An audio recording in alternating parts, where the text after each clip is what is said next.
Headliners समसामयिक विषयवस्तुमा आधा घण्टा विचार विवेचना गरिने कार्यक्रम द हेडलाइनर्समा यहाँलाई स्वागत छ। यो हो रेडियो कान्तिपुर, रेडियो राष्ट्रको र कार्यक्रमको नयाँ श्रृङ्खलाका साथ उपस्थित भएको छु। मेरो नाम हो पवन।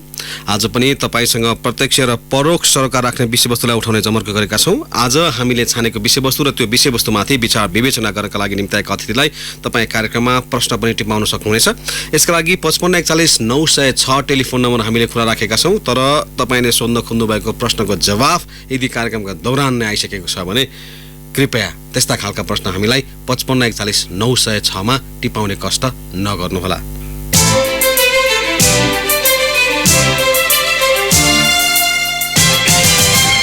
त लागौँ आजको विषयवस्तुतर्फ। आज हामीले छानेको विषयवस्तु रहेको छ, हिजो एउटा सार्वजनिक कार्यक्रममा नेकपाका अध्यक्ष एवं पूर्व प्रधानमन्त्री पुष्पकमल दाहाललाई लक्षित गरी जुत्ता प्रहार भयो र जुत्ता प्रहार गर्ने व्यक्ति सशस्त्र द्वन्द्वमा ज्यान गुमाएको भनिएका माओवादी कार्यकर्ताका छोरा भनिएको छ। र आज हामीले छानेको विषयवस्तु पनि यही रहेको छ, किन नेताहरूमाथि यस खालको आक्रोश पोखिन्छन् अथवा राजनीतिक नेतृत्वप्रतिको आक्रोश एकातिर छ भने शीर्ष नेताको सुरक्षा संवेदनशीलतालाई पनि ध्यानमा राख्नुपर्ने खालको कुराहरू देखिएको छ। त्यसो त दाहालमाथि यसअघि पनि त्यस्तै खालको व्यवहार भएको थियो, जुत्ता प्रहार भएको थियो र भ्रिकुटी मण्डपकैमा आयोजित कार्यक्रममा मञ्चमै पुगेर माओवादीकै तत्कालीन माओवादी कार्यकर्ताले उनलाई चड्कन हानेका थिए। यसगरी एमाले नेता झलनाथ खनाललाई पनि इटहरीको कार्यक्रममा प्रहार भएको थियो। त्यसै गरी झक्कु प्रसाद सुवेदीले त झन् काम समयमा नगरेको भनेर पनि सर्वसाधारणबाट पनि कुटाइ खाएका थिए र नेपाली कङ्ग्रेसका तत्कालीन सभापति सुशील कोइरालामाथि समेत फोटोको फ्रेम प्रहार भएको थियो भने नयाँ पार्टीका संयोजक बाबुराम भट्टराईमाथि पनि पोखरामा चाहिँ जुत्ता प्रहार भएको थियो। यस्तो खाले घटनाहरू चाहिँ किन हुन्छन्? यो हाम्रो समाजमा पछिल्लो समय राजनीतिमाथि जुन खालको वितृष्णा पैदा भएको छ यसकै उपज मात्रै हो अथवा यो अघि मैले भने जस्तो यो जुन खालको चाहिँ वर्ग सङ्घर्षका कुराहरू हुन्छन्, विकासका कुराहरू हुन्छन्, त्यसपछि चाहिँ नभइसकेपछि त्यसको आक्रोशलाई मात्रै पोख्ने अथवा स्पाइरल अफ साइलेन्सबाट चाहिँ ब्रस्ट आउट भएको मात्रै हो भन्ने बारेमा आज कुराकानी गर्नेछौँ। र कुराकानीको लागि हाम्रो टेलिफोन सम्पर्क हुन्छ विश्लेषक गेजा शर्मा वाग्ले। वाग्लेजीलाई कार्यक्रममा स्वागत छ।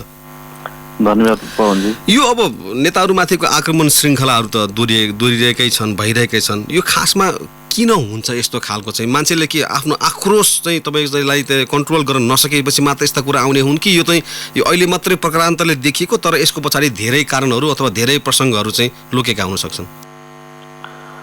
पवनजी, यो चाहिँ सरकार, राजनीतिक दल र नेतृत्वप्रतिको जनताको वितृष्णा र आक्रोशको अभिव्यक्ति हो। वास्तवमा यो एउटा प्रतिनिधिमूलक घटना हो होइन। तर सरकार, राजनीतिक दल र नेतृत्वप्रति जनताले हेर्ने दृष्टिकोण चाहिँ त्यही नै देखिन्छ। किन भन्दा चाहिँ अब विभिन्न समयको कालखण्डमा होइन स्थापित भएको विभिन्न पृष्ठभूमिमा स्थापित भएका दलहरूले जुन सपनाको व्यापार गरेर सत्तामा पुगेका थिए, र सत्तामा पुगेपछि जुन कुरा उनीहरूले डेलिभरी गर्छु भनेर सङ्कल्प गरेर सत्तामा पुगेका थिए त्यो कुरा गर्न नसकेको कारणले गर्दा अहिले सरकार र राजनीतिक नेतृत्व अलोकप्रिय छ।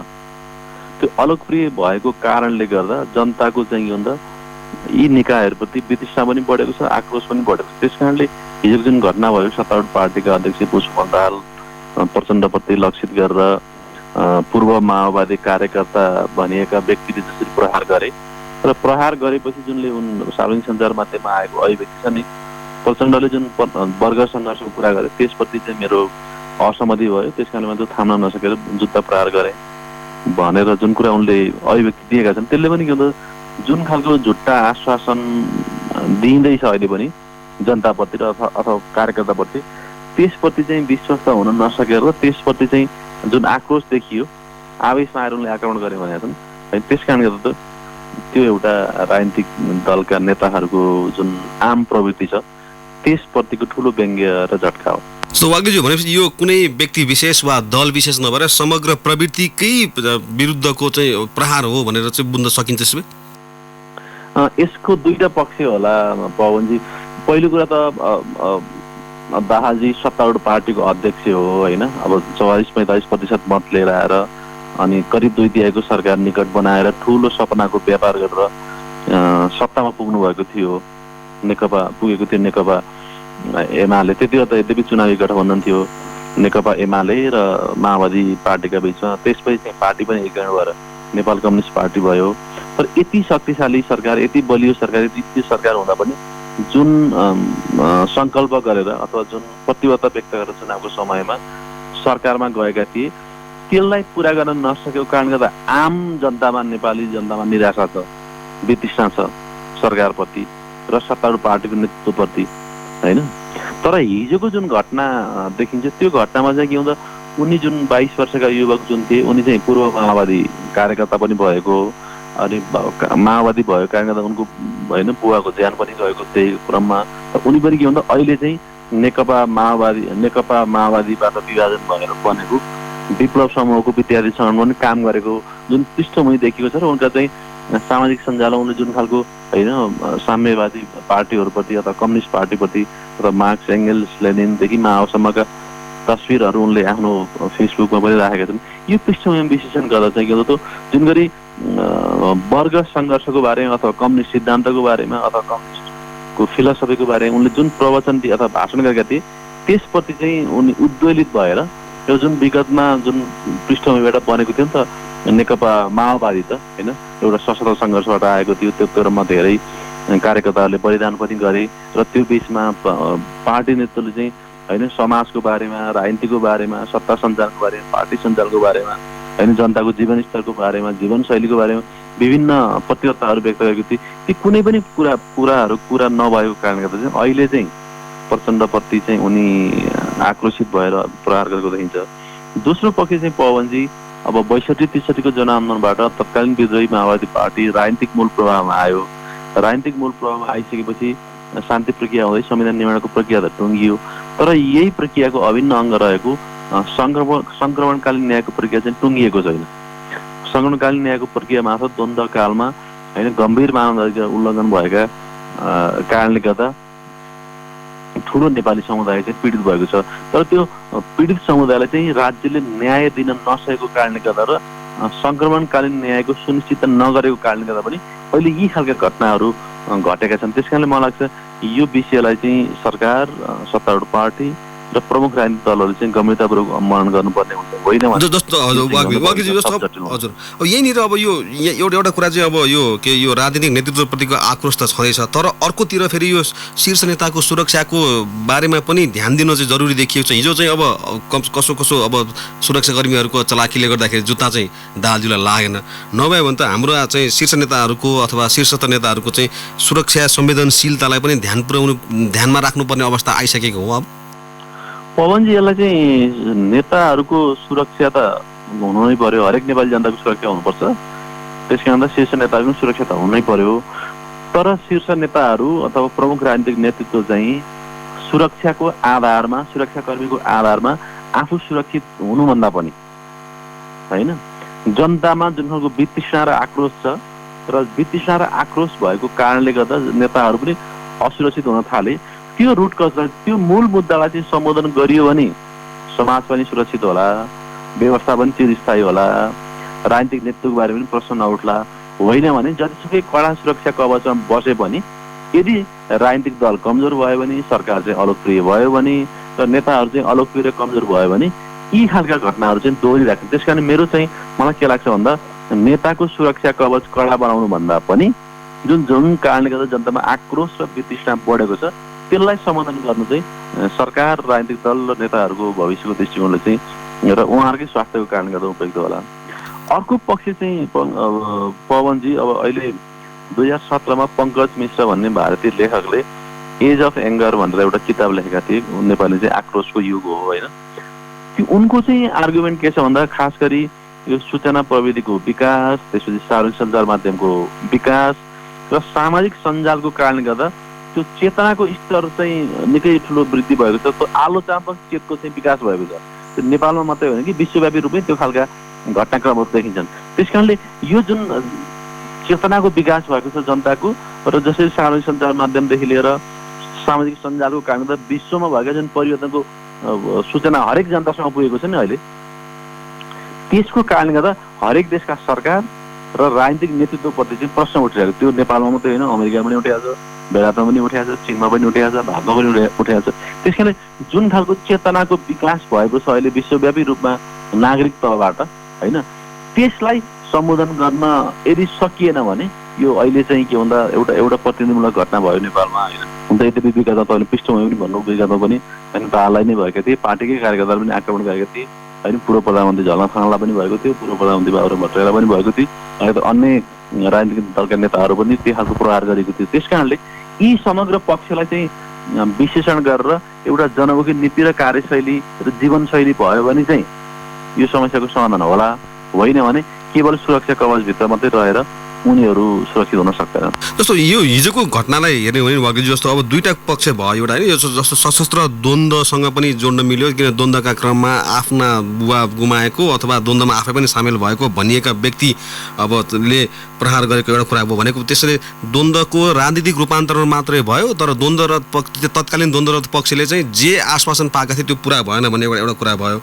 अर्को भनेको चाहिँ वर्ग सङ्घर्षका जुन खालका हाम्रा चाहिँ गुलिया कुरा चाहिँ आश्वासनहरू चाहिँ कम्युनिस्ट पार्टीहरूले बाँड्दै आएका छन्, त्यसमा पनि अब संशय प्रकट भयो भनेर त्यस दुई अर्थबाट बुझ्न सकिन्छ सकिँदैन?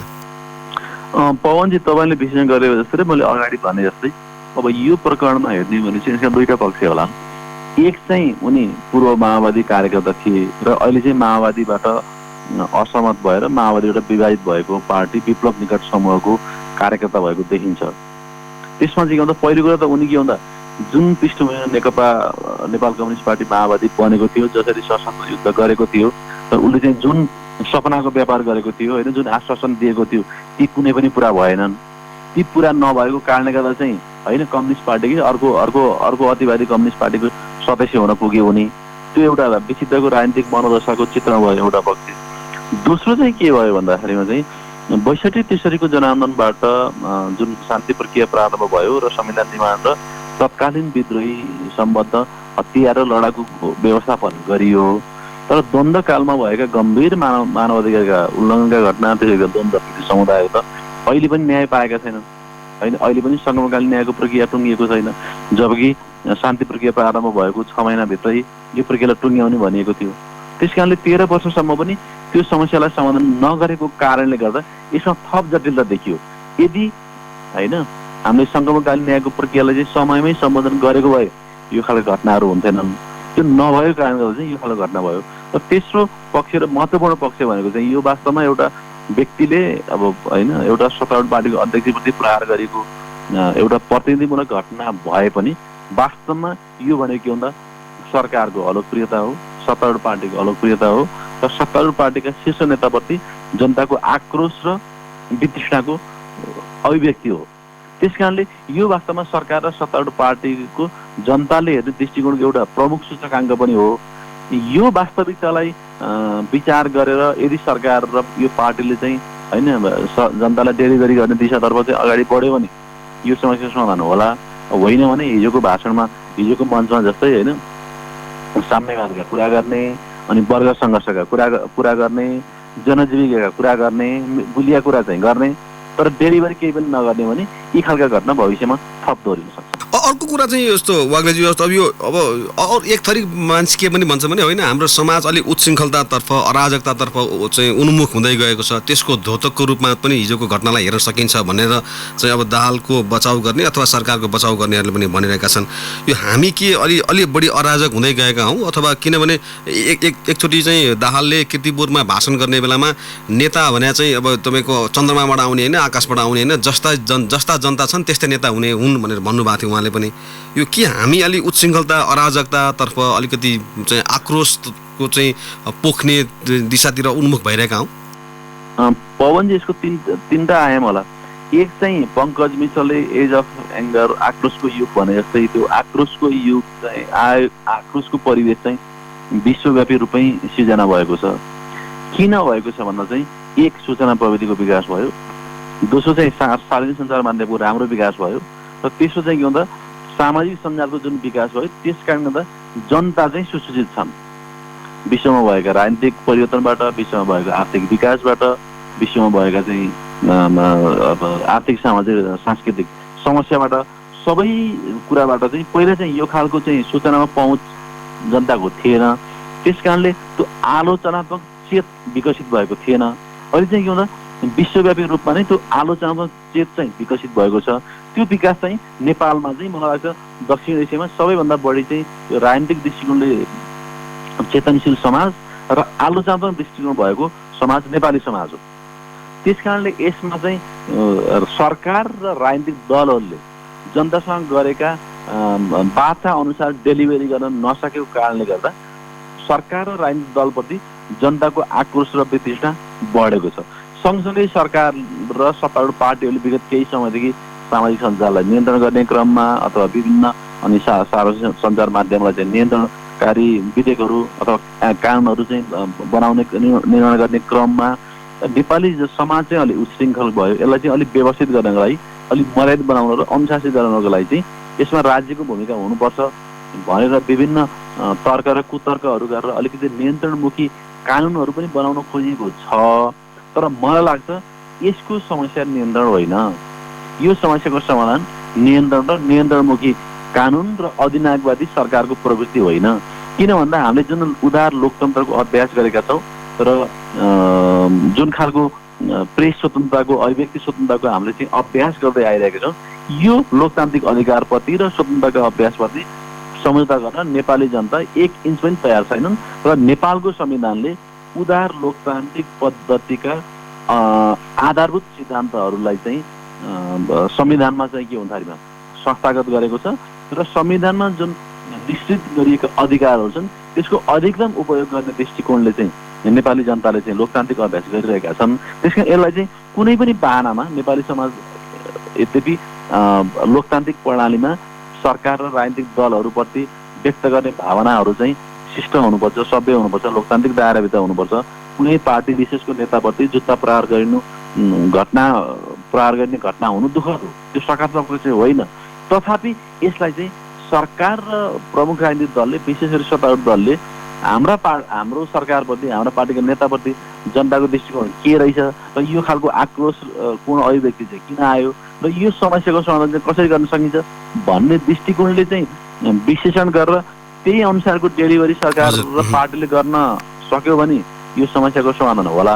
होइन भने यदि उच्छृङ्खल गतिविधि भएको कारणले यो खालका घटना भए भनेर सरकार र राजनीतिक दलले त्यसरी परिभाषित गर्न खोज्यो भने भविष्यमा थप सङ्कट सिर्जना हुन्छ। अर्को कुरा चाहिँ एउटा अब अहिले अब हुन त यो हिजोको घटनापछि चाहिँ सामाजिक सञ्जालमा पनि दुईटा खालका चाहिँ कुराहरू आइरहेका छन्। एउटा चाहिँ अब अघि यहाँले भने जस्तै खालको कुरा आइरहेको छ भने अर्को चाहिँ विपक्षी दलका चाहिँ कार्यकर्ताहरू चाहिँ होइन यो सरकारको असफलता हो, सरकार चाहिँ यो चाहिँ यहाँले भने जस्तो जनजीविकाका सवालमा कुनै पनि कुरा डेलिभर गर्न नसकेको कारणले गर्दाखेरि सरकारप्रतिको आक्रोश हो भनेर त्यो आगोमा आफ्नो हात सेक्ने काम पनि गरिरहेका छन्। उनीहरू पनि त चोखा छैनन्, अथवा भनौँ आज चाहिँ दालमाथि प्रहार हुन सक्ने जुत्ता त भोलि चाहिँ विपक्षी दलका नेतामाथि पनि प्रहार हुन सक्ला भन्ने चेत चाहिँ किन नखोलेको? होइन, त्यो त अब नेपालका राजनीतिक दलहरूको अहिले चाहिँ अलोकप्रिय र कमजोर भएको देखिन्छ। सत्तारूढ पार्टी त अलोकप्रिय र कमजोर छँदैछ। प्रतिपक्षी राजनीतिक पार्टीहरू पनि नेपाली कङ्ग्रेस लगायत प्रतिपक्षी राजनीतिक पार्टीहरू पनि सरकारले जुन खालको होइन अधिनायकवादी र सर्वसत्तावादी शैली देखाएको छ, जुन खालका नियन्त्रणकारी कानुनहरू सरकारले जारी गरेको छ र विगत निर्वाचनमा वाचा गरिएको घोषणापत्र अनुसार चाहिँ सरकारले डेलिभर गर्न सकेको छैन, त्यसप्रति चाहिँ प्रतिपक्षी पार्टीहरूले चाहिँ जसरी प्रतिरोध गर्नुपर्ने थियो होइन, जसरी चाहिँ सरकारलाई चाहिँ जसरी सरकारलाई चाहिँ उत्तरदायी र जवाफदेही बनाउनको लागि चाहिँ बाध्य बनाउनु पर्ने थियो, त्यसमा चाहिँ नेतृत्वदायी भूमिका निर्वाह गर्न नसकेको कारणले गर्दा सत्तारूढ पार्टी जस्तै प्रतिपक्षी दलहरू पनि त्यत्तिकै अलोकप्रिय छन्। त्यसकारणले आज एउटा पार्टीका नेता विशेषप्रति गरेको प्रहार चाहिँ भोलि अर्को पार्टीका नेताहरूप्रति पनि हुनसक्छ। त्यसकारणले यो मलाई पवनजी के लाग्छ भने एउटा पार्टी वा एउटा व्यक्ति विशेष अथवा नेता विशेषप्रतिको घटना भन्दा पनि यो नेपालका राजनीतिप्रतिको वितृष्णाको सङ्केत। त्यसकारणले यसलाई चाहिँ सत्तारूढ पार्टी र प्रतिपक्षी पार्टी लगायत अन्य राजनीतिक दलहरूले पनि एउटा जनता, राजनीति, सरकार र हामीप्रति चाहिँ असन्तुष्टि छ, यसमा वितृष्णा छ। यो कुनै पनि बेला हामीले यदि समस्यामा समयमै यो प्रवृत्तिलाई चाहिँ सम्बोधन गर्न सकेनौँ भने भविष्यमा विस्फोट नै हुनसक्छ भन्ने वास्तविकतालाई आत्मसात गरेर अहिले नै जनमुखी कार्यशैली चाहिँ अनुसरण गर्यो भने त्यसले समस्याको समाधान दिन सक्छ। होइन भने भविष्यमा योभन्दा पनि ठुलो विस्फोट चाहिँ हुन्छ। हजुर, यहाँ आउनुहुन्छ रेडियो कान्तिपुर। हजुर, केवल सत्तारूढ पार्टी मात्रै होइन, हजुर, अन्य पार्टीप्रति पनि त्यत्तिकै चिन्ताको विषय हो। हजुर, यहाँ आउनुहुन्छ रेडियो कान्तिपुर रेडियो राष्ट्रकोमा। कार्यक्रम हो द हेडलाइनर्स। द हेडलाइनर्समा आज हामी कुराकानी गरिरहेका छौँ राजनीतिक विशेषज्ञ गेजा शर्मा वाग्लेज्यूसँग र आजको हामीले छानेको विषयवस्तु रहेको छ हिजो एउटा सार्वजनिक कार्यक्रममा प्रमुख नेकपाका अध्यक्ष एवं पूर्व प्रधानमन्त्री पुष्पकमल दाहाललाई लक्षित गरी जुन जुत्ता प्रहार भएको थियो त्यो घटना कस्तो घटना हो र हाम्रो समाजमा किन राजनीतिप्रति चाहिँ एक खालको वितृष्णा आक्रोश पैदा भइरहेको छ भन्ने बारेमा आज हामी कुराकानी गरिरहेका छौँ। यतिखेर ब्रेक लिनुपर्ने बेला भएको छ। ब्रेकपछि म श्रोताका जिज्ञासा लिएर आउनेछु। टेलिफोन सम्पर्कमा रहनुभएका गेजा शर्मा वाग्लेज्यूलाई म टेलिफोन सम्पर्कमा रहेर अनुरोध गर्छु। अहिलेलाई ब्रेकको पालो।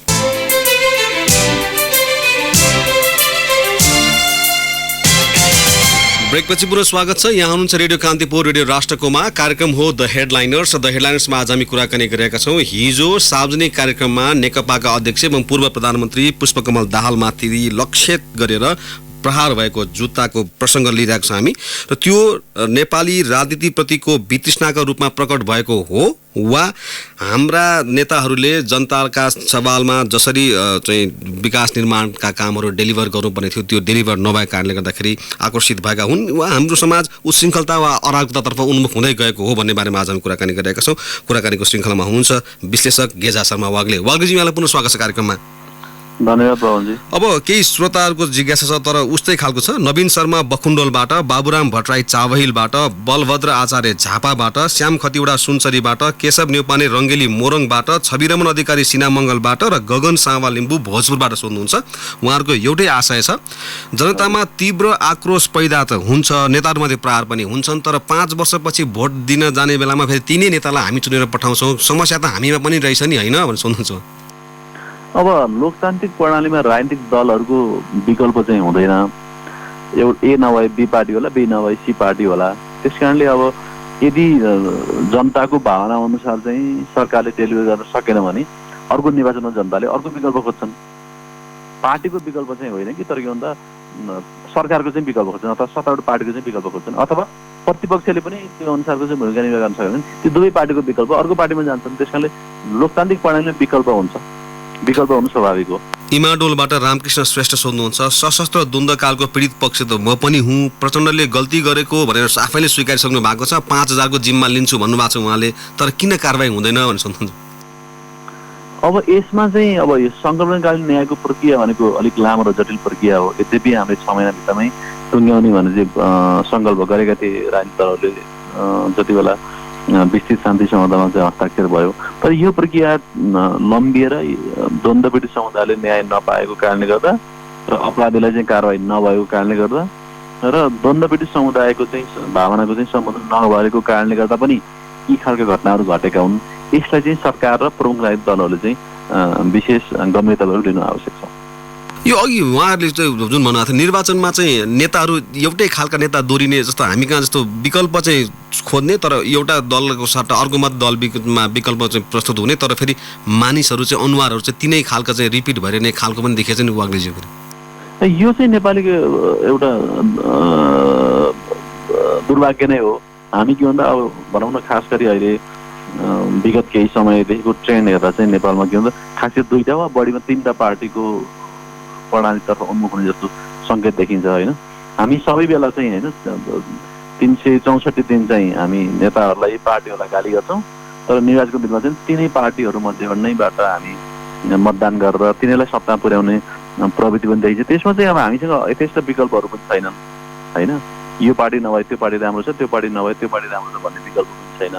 र जनताले चाहिँ अर्को कुरा चाहिँ के भन्दा जुन लामो लोकतान्त्रिक आन्दोलनबाट खारिरहेका राजनीतिक दलहरूलाई नै विश्वास गरेको देखिन्छ। यद्यपि सत्तामा पुगेर उनले डेलिभरी गर्न नसके भने त्यस कारणले यो पर्याप्त विकल्पको वातावरण हुनु चाहिँ जनताको लागि चाहिँ राम्रो हो।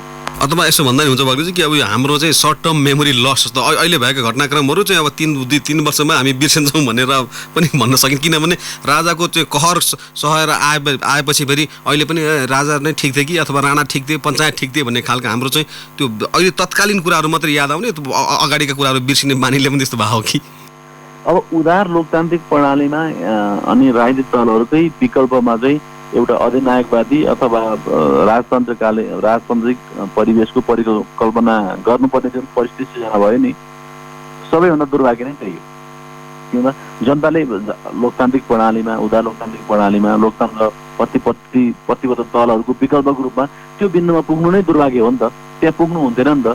त्यस कारणले यसबाट चाहिँ किन जनतामा त्यो खालको सोच विकसित भइरहेको छ भनेर चाहिँ अहिलेको राजनीतिक दलले चाहिँ आत्मसात गर्यो भने यो राजनीतिक संस्कारको पनि विकास हुन्थ्यो, राजनीतिक प्रणालीको पनि विकास हुन्थ्यो र त्यसै गरी सरकार र प्रतिपक्षी दल पनि जनताप्रति उत्तरदायी हुन्थे, जवाफदेही हुन्थे र जनताको भावनाको पनि सम्बोधन गर्न सफल हुन्थे। जब राजनीतिक दलहरूमा चाहिँ त्यो खालको रियलाइजेसन हुँदैन पवनजी, तपाईँहरूले जति नै बहस गरे पनि यसमा चाहिँ मौलिक रूपमा अन्तर हुँदैन। हस् वाग्लेज्यू, आजको लागि हाम्रो कार्यक्रम निर्धारित समय लगभग समाप्त भएको छ। समय उपलब्ध गर्नुभएको यहाँलाई धेरै धन्यवाद। धन्यवाद पवनजी। हजुर, उहाँ हुनुहुन्थ्यो विश्लेषक गेजा शर्मा वाग्ले र आज हामीले हिजो राष्ट्रिय सभागृहमा भएको एउटा कार्यक्रममा पूर्व प्रधानमन्त्री एवं नेकपाका अध्यक्ष पुष्पकमल दाहाल लक्षित जुत्ता प्रहारको घटनालाई जोडेर नेपालको समाज कतातिर उन्मुख हुँदैछ अथवा राजनीतिप्रतिको यो वितृष्णा किन पैदा भइरहेको छ भन्ने बारेमा आज हामीले कुराकानी गऱ्यौँ। भोलि नयाँ विषय र प्रसङ्गका साथमा पुनः आउने नै छौँ। तबसम्मको लागि रेडियो कान्तिपुर न्युज डेस्कका सम्पूर्ण सहकर्मीसहित म पवनलाई पनि बिदा दिनुहोस्। नमस्कार। सूचना र मनोरञ्जनको संवाहक रेडियो राष्ट्रको रेडियो कान्तिपुर।